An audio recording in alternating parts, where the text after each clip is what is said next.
Hey everyone, welcome back to Corporate Decoder.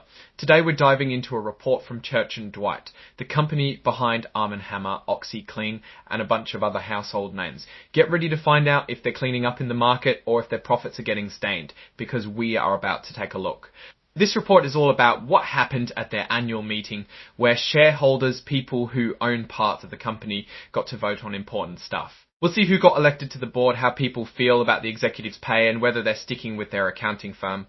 Plus, we'll check out a shareholder proposal that didn't quite make the cut. Before we get into it, if you're into getting straight insights from corporate documents, hit subscribe.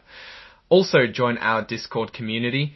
So the big event was Church & Dwight's yearly meeting, where everyone with a stake in the company got to weigh in on key decisions. Let's see what went down. First up, electing the board of directors, the people who steer the ship. Stockholders voted on who they wanted to represent them. The results are in, and here's who made the cut. These directors will each serve for 1 year or until someone new is elected to replace them. For example, Richard Durker got a whopping 189,342,712 votes in favour. Only 3,936,145 votes against him, with 410,722 abstaining, meaning they didn't choose either way, and about 21 million broker non-votes. Broker non-votes happen when brokers holding shares for clients don't vote on certain issues. Basically, Durker is in with a strong mandate. Other directors got similar results. Next, there was an advisory vote on how much the top executives get paid. It's non-binding, meaning the company doesn't have to follow it, but it's a good way to gauge how shareholders feel. The vote showed 171,433 votes for approving the compensation. On the other hand, about 21 million voted against, and just over 500,000 abstained. So most shareholders are okay with the current pay packages for the big bosses. Time for the accounting firm vote.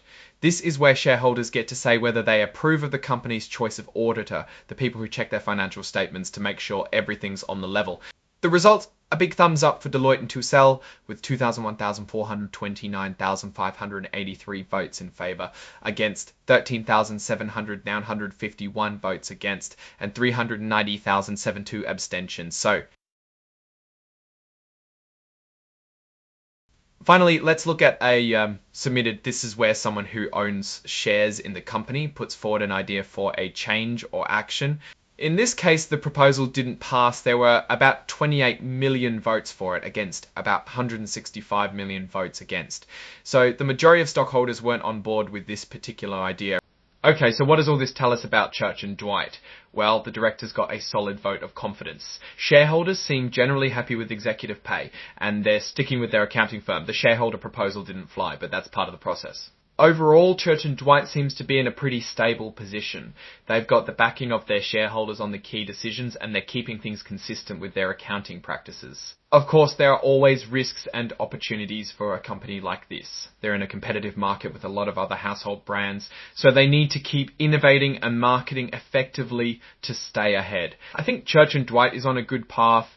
They've got strong brands, a supportive shareholder base, and a solid financial foundation. They're not without their challenges, but they seem well equipped to handle them. A reasonable target price range would be 100 to 100 specs on their overall solid financial performance. Alright, that's our breakdown of Church & Dwight's latest filing. What's your take on these decisions and what they signal for the company's future? Drop your thoughts in the comments if this analysis was valuable. Hitting that like button really helps, and subscribe for more deep dives. Don't forget to check out the Discord in the description. Thanks for watching. See you next time.